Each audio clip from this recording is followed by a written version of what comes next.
नमस्कार, मैं हूं राहुल खन्ना और आप देख रहे हैं 009 टीवी नेटवर्क बिहार। आज हम बात करते हैं, मैं जदयू के प्रदेश प्रवक्ता हुए हेमराज राम जी, जिनसे आज एक खास मुलाकात कर रही है 009। कहीं ना कहीं पूरे देश में इस बात की खुशी है कि राहुल गांधी जी का जो सदस्यता रद्द हुआ था वो वापस मिल गया है और आज राहुल गांधी संसद भवन पहुंचे हैं। इन्हीं मुद्दों को लेकर के देश में चर्चा है।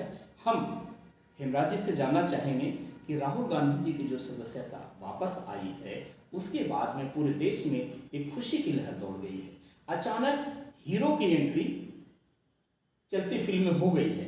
आप इस पर क्या कहना चाहते हैं? देखिए, चूंकि बीच का जो माहौल था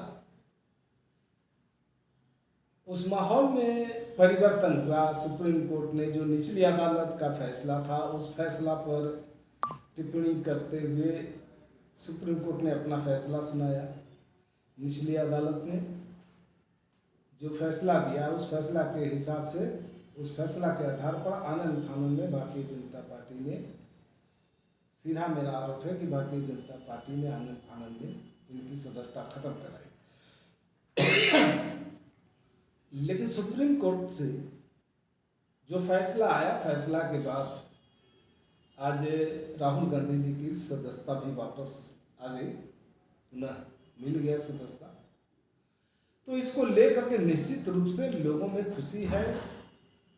चूंकि अन्याय के खिलाफ जो लड़ाई चल रही है देश में, इंडिया गठबंधन के माध्यम से इनके घटक दल नेता सब लोग मिलकर अपनी एकजुटता का परिचय देते हुए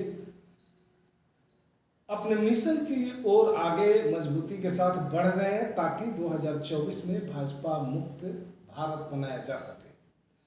और इस बीच में पुनः इनकी सदस्यता वापस आना निश्चित रूप से खुशी की बात है और निश्चित रूप से मैं कहूँगा कि ये न्याय की जीत है, इंसाफ की जीत है, सत्य की जीत है। एक बड़ा सवाल ये है बिहार के लोगों के लिए कि जब ये खुशखबरी आई कि सदस्यता वापस मिल गई है तो राहुल गांधी जी सबसे पहले लालू जी से जाकर मुलाकात किए दिल्ली में, लेकिन वहीं नीतीश कुमार जी से इनकी मुलाकात नहीं हुई। ये इसको कैसे आप देखते हैं? देखिए, आपस में सब लोगों का मिलना जुलना आवश्यकता अनुसार तो हमेशा होते रहा है। और बात रही लालू जी से मिलना और नीतीश बाबू से नहीं मिलना, तो एक बात तो जान ही लीजिए कि लालू जी उस समय दिल्ली में मौजूद थे, नीतीश कुमार जी दिल्ली में मौजूद नहीं थे। और बात रही आपस के रिश्तों का, तो जो ये बाहर में जो कयास लगाए जा रहे हैं कि लालू से मिले राहुल जी तो नीतीश कुमार जी दरकिनार हो गए। लेकिन मैं साफ साफ कहना चाहता हूँ कि जो बाहर में भारतीय जनता पार्टी के द्वारा भ्रामक प्रचार किया जा रहा है और जो तरह तरह के कयास लगाए जा रहे हैं, इसका कोई माने मतलब नहीं है। हम आपस में एकजुट हैं, एकजुटता हमारी जो है आगे बढ़ रही है और निश्चित रूप से हम अपने मकसद में कामयाब होंगे 2024 में भाजपा मुक्त भारत बनाते। चलिए, मैं ये बात और इसमें मानना चाहूँगा, ठीक है, एनडीए और इंडिया ये दोनों के बीच में हीरो की एंट्री हुई है। जबकि जब इंडिया का निर्माण हुआ था, INDIA का जब निर्माण हो रहा था और जब घटक दल बनी थी और बेंगलुरु में जब मीटिंग हुआ था, उस वक्त तक राहुल गांधी जी को सदस्यता वापस नहीं मिला था। तो शायद वो कहीं ना कहीं कैरेक्टर में सेट नहीं हुए होंगे। लेकिन अचानक जब हीरो की एंट्री होती है तो इंडिया के जितने भी चेहरे हैं, INDIA के जितने भी चेहरे हैं, और उसमें मेन रूप से, मुख्य रूप से आप कह सकते हैं कि माननीय बिहार के जो मुख्यमंत्री हैं नीतीश कुमार जी, वो एक हीरो के किरदार में नजर आ रहे थे। लेकिन अब आगे के भविष्य में क्या हो सकता है, क्योंकि कहीं ना कहीं फोकस है 2024 का, तो एक चेहरा ऐसा भी है, राहुल गांधी जी हो, नीतीश कुमार जी हो या माननीय प्रधानमंत्री नरेंद्र मोदी जी हो, 2024 में कोई एक ऐसा चेहरा है जो आपके दो चेहरे हैं। एक तरफ भारतीय जनता पार्टी के पास एक ही चेहरा है, लेकिन आपके पास अब दो चेहरे आ गए हैं। राहुल गांधी जी जब तक नहीं है, तो इसको आप किस नजर से देख रहे हैं? देखिए,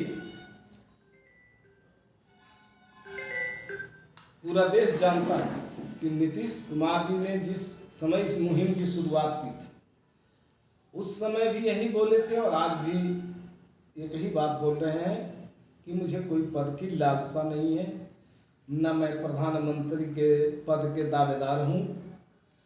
मेरा मकसद है 2024 में भाजपा मुक्त भारत बने, चूँकि देश तबाह बर्बाद बेहाल हो गया है, देश की जनता त्रस्त है। भारतीय जनता पार्टी के शासन काल में हमेशा इस देश की जनता जो है कराहती रही है, महंगाई के सवाल पर, रोजगार के सवाल पर, महिलाओं के आबरू अस्मिता की रक्षा और उसके भागीदारी के सवाल पर, किसानों के मुद्दे पर। तो देश में जो है इस तरह से भयानक संकट उत्पन्न हो गया और देश के सामने एक बड़ी चुनौती है। चुनौती इस रूप में है कि देश का जो संविधान है, बाबा साहब अम्बेडकर ने इस देश को जो संविधान दिया था, वो संविधान खतरे में नजर आ रही है। और इस देश में जो लोकतांत्रिक प्रणाली है, उस लोकतांत्रिक प्रणाली भी एक तरह से ध्वस्त हो चुका है। और देश में जो सामाजिक न्याय की धारा है, उस धारा में भी भारतीय जनता पार्टी के नेता रोड़ा बन गए हैं और सामाजिक न्याय की धारा को रोकने का काम किए हैं। देश का जो संविधान है, बहुत कई तरह की बड़ी बड़ी विशेषताएं इस संविधान के अंदर, और एक विशेषता उसमें धर्मनिरपेक्षता का भी है। और धर्मनिरपेक्षता जैसे मामलों में देश में ये धर्म के नाम पर आपस में लोगों को झगड़ा लगा के आपसी भाईचारा, प्रेम, सद्भाव को तोड़ करके ये शासन करना चाहते हैं भारतीय जनता पार्टी के लोग। इस तरह से धर्मनिरपेक्षता के ऊपर भी बड़ा खतरा है। तो इन सारे चुनौतियों को देखते हुए जो भारतीय जनता पार्टी के शुरू में शासन में जब आई थी भाजपा, उसमें वो सारे दल इनके साथ थे और बहुत सारे दल जो थे वो धीरे धीरे अब सारे दल इनका साथ छोड़ चुके हैं और वो इंडिया गठबंधन के साथ खड़े हैं। जदयू भी एनडीए गठबंधन में था, लेकिन इन सारे कुकृतियों को इनका देखते हुए और चूंकि भारतीय जनता पार्टी के नेता के भारतीय जनता पार्टी के राष्ट्रीय अध्यक्ष पटना में आकर एक बयान दिए कि हम छोटे दल यानी क्षेत्रीय दलों का हम अस्तित्व मिटा देंगे, उनकी भूमिका समाप्त कर देंगे। तो इस तरह से कई ऐसे कारण हुए जो क्षेत्रीय दल थे और जो जनता के प्रति उत्तरदायी है भिन्न भिन्न राज्यों में एक बड़ी ताकत के रूप में वो पार्टियां हैं। वो सारी पार्टियां एक साथ मिल करके विपक्षी यही एकता मुहिम की पार्ट बने और आज इंडिया के रूप में दिखाई दे रहे हैं। तो नीतीश जी का साफ कहना है कि हमें प्रधानमंत्री पद की लालसा नहीं है, मेरा मकसद प्रधानमंत्री पद के उम्मीदवार बनना नहीं है। मेरा मकसद है कि 2024 में हम भाजपा मुक्त भारत बनाएं और सबसे पहले अभी जो चुनौती है कि हम कैसे, जैसे भाजपा के नेताओं के द्वारा बार बार कहा जा रहा है कि वैकेंसी ही नहीं है, तो हम लोग वैकेंसी क्रिएट कर रहे हैं। 2024 में जनता पहले सांसद चुनेगी, संसदीय चुनाव में जनता पहले सांसद चुनती है, सांसद मिल करके प्रधानमंत्री का चुनाव करते हैं। तो हम पहले सांसद चुनने जा रहे हैं और देश की जनता इंतजार कर रही है कब चुनाव का नगाड़ा बजेगा और जनता जो है अपने मतों का प्रयोग करेगी। जो बाबा साहब अम्बेडकर ने एक वोट का जो अधिकार दिया था वो मजबूत अधिकार का प्रयोग करेगी और इनके निरंकुश शासन को समाप्त कर देगी।